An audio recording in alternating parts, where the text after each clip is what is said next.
Captain Ashish Damle यांच्या संकल्पनेतून साकारलेलं महाराष्ट्र राज्यातील एकमेव सुसज्ज असं साहित्य गौरव ग्रंथालय, वातानुकूलित आणि उत्तम आसन व्यवस्था, 1.5 लाख पुस्तकांचा संग्रह, डॉक्टर बाबासाहेब आंबेडकर यांच्या विचारांवर आधारित तसेच इतरही ऐतिहासिक महापुरुषांच्या पुस्तकांचा अनमोल ठेवा फक्त साहित्य गौरव ग्रंथालयामध्ये। स्पर्धा परीक्षा असोत किंवा इतर कोणत्याही परीक्षा, पर्याय एकच, साहित्य गौरव ग्रंथालय।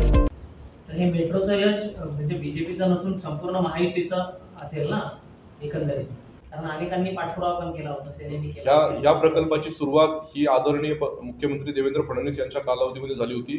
सगळा त्याचा कार्यकाल त्या ठिकाणी पूर्ण झालेला होता। घोरपडे साहेबांनी सांगितल्याप्रमाणे ह्याचं 2.5 वर्षामध्ये मधल्या महाविकास आघाडीच्या कालावधीमध्ये त्याचं काहीच काम पुढे रेटलं गेलं नाही। म्हणजे त्याच्यासाठी खूप जसा आरेला घोळ झाला होता तसा या बदलापूर मेट्रोला घोळ झाला होता। आम्हाला सुद्धा अपेक्षा नव्हती की आता हे पुढे काम त्याचं स्पीड काय पकडेल, परंतु ज्यावेळेला परत एकदा महायुतीचं सरकार म्हणजे एकनाथ शिंदे मुख्यमंत्री झाल्याच्या नंतर थोड्याफार प्रमाणामध्ये त्याला स्पीड निश्चित मिळालेलं होतं। त्याच्या बाबतीमध्ये 2-3 बैठका झाल्या होत्या।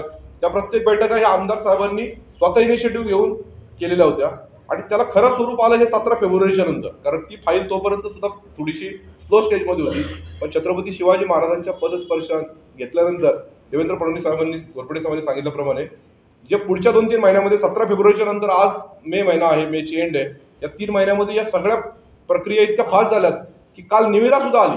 म्हणजे एखाद्या कामाची निविदा मुंबईतल्या कुठल्याही मेट्रोच्या बाबतीमध्ये इतक्या फास्ट ट्रॅकवर काम झालेलं नाहीये। 39 किलोमीटरचा ट्रॅक म्हणजे मुंबईतले 3-4 मेट्रो प्रकल्प एकत्र केले ना त्याची लांबी सुद्धा 39 किलोमीटर होणार नाही।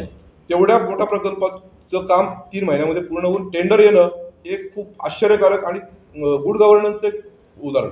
त्याच्यामुळे हे महायुतीचं सरकार महायुतीचं आहे। त्याच्यामुळे नगरविकास राज्यमंत्री, नगरविकास मंत्री असतील एकनाथ शिंदे साहेब असतील, अजितदादा असतील किंवा सीएम असतील, सीएम सुप्रीमो आहेत, त्याच्यामुळे याचं श्रेय महायुतीचं आहे। आम्ही याचं श्रेय भारतीय जनता पक्षात, पण आमदार कतोरे साहेबांचा जो पाठपुरावा आहे याला खरोखर दाद द्यावी लागेल। गेली 10 वर्ष कतोरे साहेब सातत्याने या बाबतीमध्ये सरकार दरबारी म्हणजे आरे राजीव ज्यावेळेला कमिशनर होते तेव्हापासून या प्रकल्पाच्या बाबतीमध्ये कतोरे साहेबांचा पाठपुरावा प्रचंड वेगाने होत गेलेला।